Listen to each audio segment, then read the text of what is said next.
H-1B fee hike and Gold Card investor visa update. The administration has imposed a $100,000 annual fee on H-1B sponsorships. At the same time, it has introduced investor programs like the Gold Card, offering residency to wealthy contributors. Officials say the goal is to protect American workers while attracting foreign capital. But the changes raise questions about fairness, access, and the future of the U.S. immigration system. Background: the H-1B program. The H-1B visa was created to let U.S. companies hire skilled foreign professionals when not enough qualified Americans were available. Technology, research, and healthcare have relied on this system for decades. Supporters highlight the program's role in filling critical shortages and fueling innovation. Critics argue it suppresses wages and disadvantages American graduates. These competing views have fueled debate for years.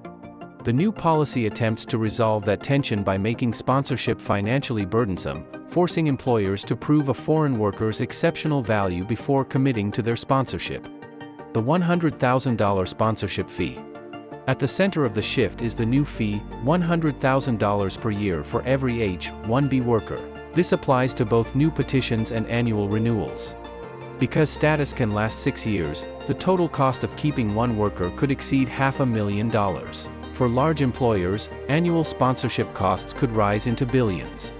Smaller businesses will find sponsorship nearly impossible. Many may abandon international hiring altogether or move projects overseas to escape the new costs. Why the policy was introduced?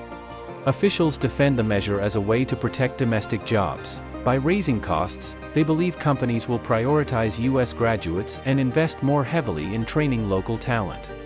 In practice, the H-1B is no longer a broad labor program. It is now a filter, designed to admit only the most extraordinary global professionals that companies are willing to pay for. Supporters see this as fair. Critics warn it will drive talent away and harm industries already struggling to fill roles. The outcome may depend on how employers adapt. Impact on employers. Large technology firms are directly exposed. Thousands of sponsored employees mean billions in new costs. Universities and medical centers relying on international researchers could also see programs cut. Startups may be hit hardest. For small firms, hiring even one H-1B worker may now be impossible. Many could look abroad to build teams rather than absorbing unsustainable domestic expenses. This creates a paradox. While aiming to protect American jobs, the policy could push innovation and investment away from the United States. Impact on workers and families. For H-1B workers, the announcement creates insecurity. Renewals are no longer routine. Each year, employers must decide whether an employee's skills justify a six-figure sponsorship cost. Families who have built their lives in the U.S. could face disruption if employers choose not to pay. Spouses and children tied to H-1B status may suddenly lose stability. Future applicants may also turn elsewhere. Competing countries like Canada and Australia offer more affordable and predictable immigration systems, potentially drawing top talent away from the U.S. The investor pathway, the Gold Card. Alongside the fee increase, the administration has introduced the Gold Card. This program grants residency to those making significant financial contributions to America. Higher tiers, such as a Platinum Card, are also being discussed. These programs resemble the EB-5 investor visa but set the cost threshold much higher, creating a premium entry route.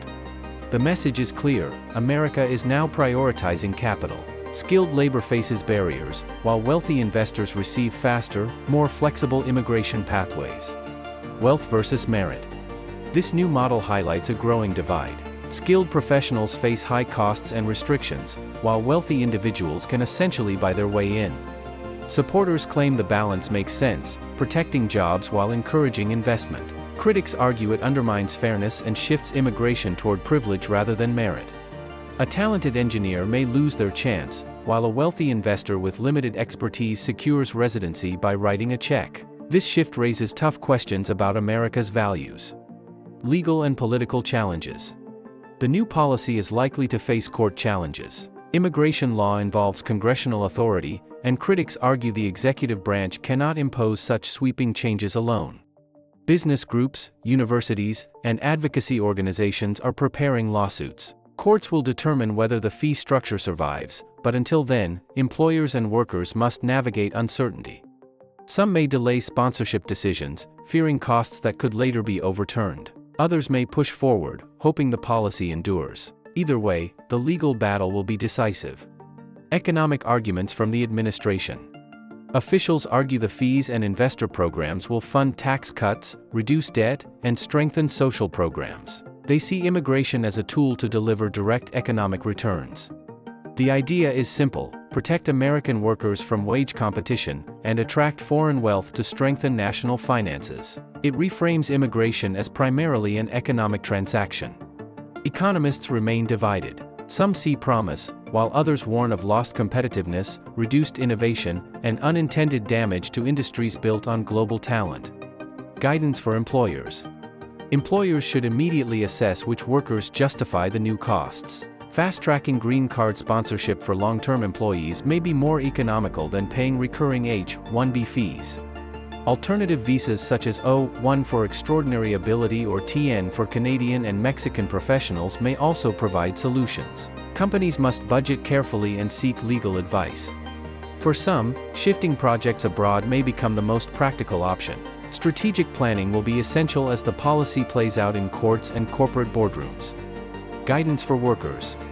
H-1B employees should track renewal dates and discuss options with employers. Proactive communication will be key to understanding sponsorship decisions before deadlines approach. Workers should update documentation of skills and achievements to support eligibility for other categories. Permanent residency applications, if possible, should be explored without delay. Most importantly, legal guidance is critical. Attorneys can help evaluate options, prepare contingency plans, and protect status during a volatile policy environment. Global implications. The ripple effects will extend worldwide. Countries like India, which provide many H-1B professionals, may see fewer opportunities for citizens. Diplomatic friction may follow. Multinational firms could relocate research and development abroad. Competitor countries stand to benefit, positioning themselves as more welcoming destinations for global talent. Meanwhile, investor programs may attract billions in foreign capital. America could become a premium residency destination for elites, but lose ground as the preferred home for skilled professionals. Conclusion. The administration has redefined employment-based immigration. By imposing a $100,000 H-1B fee and promoting investor visas, it has shifted priorities from skilled labor toward capital. Employers now face steep costs and tough choices. Workers confront insecurity about renewals and long-term planning. The broader immigration system itself reflects a new philosophy favoring wealth over merit. Whether this strengthens or weakens America will depend on economic outcomes, legal battles, and how businesses and workers adapt in the years ahead. If you liked this video, don't forget to hit like, subscribe, and turn on the bell icon for future updates. Thanks for watching, and see you in the next video.